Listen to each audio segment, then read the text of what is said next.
Hey, thanks for clicking on my video. If this video helps you, please consider liking this video and subscribing to my channel. It is greatly appreciated and it really helps. Let's get to the video. Hello everyone, in this video we're going to talk about how we can draw angles in standard position. So some vocabulary words we want to talk about before we jump into three examples in this video. First thing is the initial side and the terminal side of the angle. So we have an angle, obviously we have it opening one way or the other, forming our angle, right? And so the definition of standard position just means that our vertex is located at the origin and our initial side is on the positive x-axis. So if we look at our diagram down here on the bottom right, we can see our initial side, and if we look up here, it tells us that our initial side is our fixed side of the angle. So that's the part that's not moving. That's fixed, that's what it means, it's a ray. And for standard position, it's going to be on the positive side of the x-axis. Now our terminal side, that is the rotating side or the rotating ray of our angle, and that could rotate either counterclockwise or clockwise. And so down here in green, the direction in which that terminal side rotates is going to tell us if this is a positive angle or a negative angle. So our positive angle means that our terminal side has been rotated counterclockwise, much like we see in this diagram right here.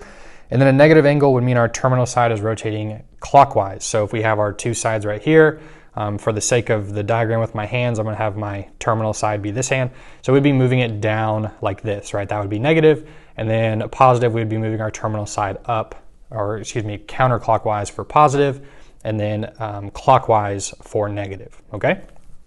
All right, so let's jump in and let's do three examples here. We're gonna do 390 degrees, negative 160, and then 690. So one thing that we need to keep into consideration is that when we rotate, let's think positive angles here, and let's think about, that would be rotating counterclockwise. So if I start with my vertex at the origin and my terminal, or excuse me, my initial side lies on the positive x-axis, if we were to rotate up like this, right, that would be 90 degrees. So we know that's 90. We know this rotation would be 180, and then we have 270, and then all the way back would be 360.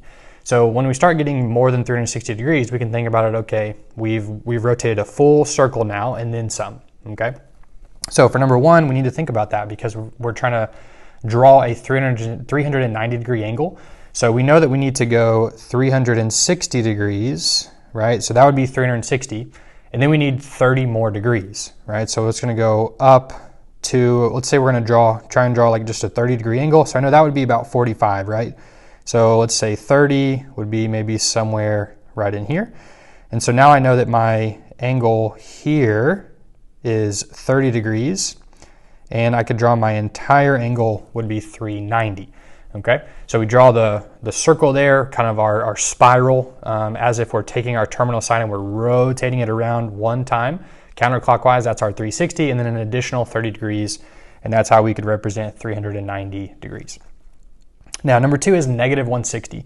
So we're still gonna have our vertex here at the origin, and our initial side still needs to lie on that positive x-axis. But now instead of rotating counterclockwise, we're going to rotate clockwise. So just as we talked about 90, 180, 270, 360, it works the opposite way if we're rotating clockwise. So we'd have 90, then negative 90, negative 180, negative 270, and then negative 360. So in this case, I know that if I were to rotate all the way here, that would be negative 180, right? So we just need 20 degrees less than that. So we're going to take and draw what would appear to be a 20 degree angle in here. And that's gonna leave us with negative 160, okay? So we can draw this right here, and this is gonna be negative 160 degrees for number two, okay? And lastly, number three, we have 690. So it's positive once again. Our vertex is here at the origin. We're gonna draw our initial side on the positive x-axis. And now we can draw our spiral to indicate how our terminal side is moving. And in this case, it's positive, so we're going to be going counterclockwise. So we know that two full circles would be 720, so we're not quite two full circles here. But we do have one, so this would be 90, 180, 270, 360. And now I need to go 30 degrees less than another full rotation, right? Because if I go another full rotation, that gets me to 720, but we want 690. So I'm going to keep going here. And I'm going to stop at what would it be about 30 degrees left to go, right? So I'm going to draw my ray here. This would be my terminal side.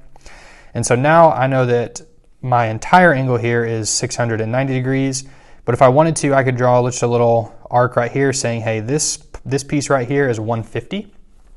And so now I know that from my 360, right, we're basically left with a little 30-degree angle in here, signifying that, hey, if we were to go that extra 30 degrees, that would be 720. But in this case, we want 30 degrees less than that.